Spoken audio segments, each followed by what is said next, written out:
the Baddie versus Tony Ferguson. Who do you got? And I want you to think on that, right? Generally a rhetorical question, but actually think of it. Who do you got in that? You got Paddy, you got Tony. Who do you think the favorite is, if you were just to guess? All right, now that you've got it, you know who you're picking, and you know who the favorite is, which isn't always the same thing, right? A lot of times you know who the favorite is, and you're like, no, it's a gotcha moment, but I'm just wondering if you have both of those, what do you think the spread is? Because the official spread has surprised me. Think about 2-1 for Paddy. Is that a respect factor? Is there respect being shown to Tony? So Paddy's the favorite. You knew Paddy was the favorite. He's always been the favorite. We expect him to be the favorite. Like, all of those statements are true. But if you were to quantify something with numbers, which is what DraftKings does. DraftKings doesn't just go over there and run their mouth. They put numbers next to it, which translate into dollars. Dollars are pretty important numbers, can we agree? So when you have a situation like that,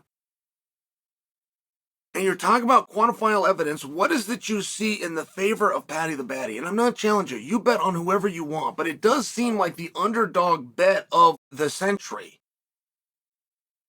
If I'm doing everything by the numbers, should I start with wins and see who's got more of those? Should I default to losses and see who's got more of those?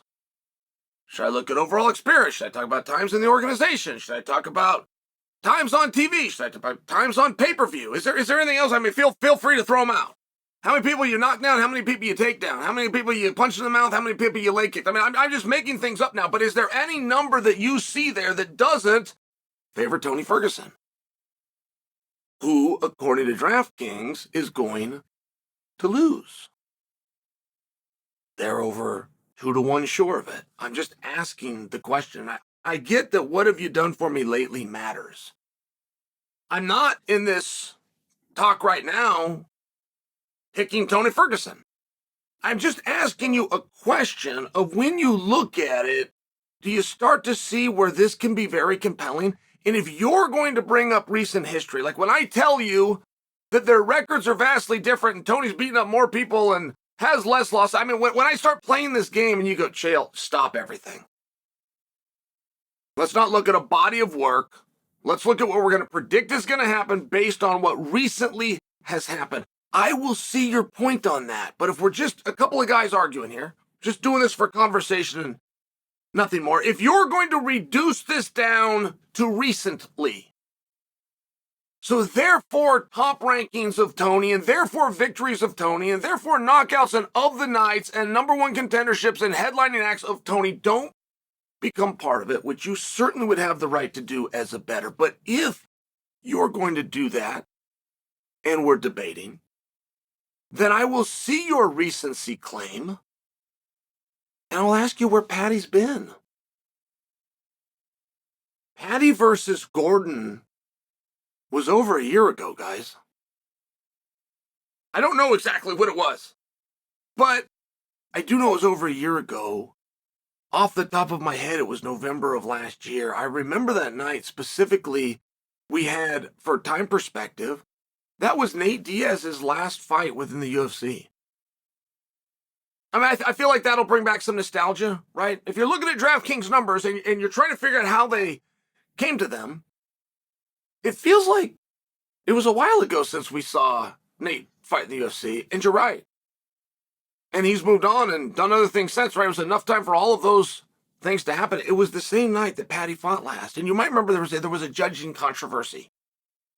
Many people thought that Paddy had lost the fight. There was even a judge that was blamed for it, who saw it the same way as other judges, but then he wasn't able to judge him. And I'm just sharing for you, like, I remember that night very well. And it was a while ago, and Paddy's been out and he's returning, and we know that his weight can bounce. So if you're arguing things to the short term, well, in the short term, Paddy's had what most people believed was a loss. He then had a surgery, and he openly shares with us that his weight moves. And the weight moving is very relevant because it speaks to how hard somebody's training. Like, you don't get to just lose weight or gain weight, right? If we all did, we'd have no fat and we'd all be muscle. Like, you don't get to just choose that. You don't stop by the donut buffet and all of a sudden you're one way or the other. It's not like that. It's accumulative, and you either took in more calories than you burned, or you didn't. I mean, I bring that to you because when Paddy's weight goes up, it does strike me as, okay, that's not somebody that's in the gym, or if he is, he's at least not training at a level where he could step in and compete at any time. And you can only play that yo-yo game for so long. It will bite you in the ass 100% of the time. It's just a matter of at what time. So I don't give Paddy a hard time. I make that suggestion for you because if you commingle that with the fact that it's now not a choice. See, that's the difference with the injury. I hope you're staying with me on that. Paddy's yo-yoing weight would speak and lend to proof that he's not burning enough calories. But that's when it was a choice. Once you have an injury and you dealt with a surgery to your leg, going to practice is no longer even a choice. So how long has he been back? If you take a period of time off, you go back to the gym, you go through what would normally be a training camp to be ready to fight. You go through a training camp and where you're at physically, it gets you in position to then go into training camp. I know a number of guys that have done that. That didn't train because they used to have to go through a camp just to graduate them to be able to do the work that the trainer was going to ask them to go through a camp. I don't know that Paddy's in that situation. I don't have a ton of information on it. It's kind of a well-kept secret. But I do know in the short term, Tony Ferguson's gone through multiple camps, and he's had multiple fights, he's had multiple weigh-ins, he's had multiple times of experience, and regardless of how he worked, he still did it. He still had that preparation. I would think that would be a benefit. So I think when I go over and I look at our experts at DraftKings that have, I mean, when I tell you it's 2-1, guys, I'm speaking very loosely. It approached 3-1 at one point, and then it came back down. Paddy's at about 2.5.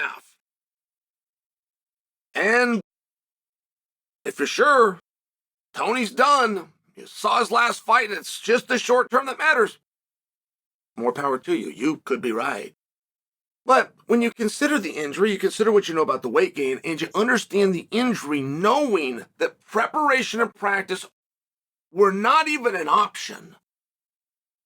You realize that you're in a different spot, and you realize whether it was advertised or not, you're dealing with a comeback fight. So you got one athlete who's in a comeback fight. That's a young, fresh spirit. That's a young, fresh attitude.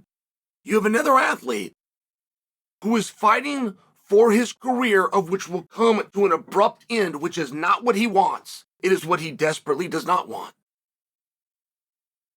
And if you just saw that, what you know about the animal kingdom of backing something dangerous into a corner with no way out, you know what ends up happening, and that's the spot they have put Tony Ferguson, who DraftKings says is a 2.5-1 underdog. I just wanted to bring it to your attention. I want to see what you thought.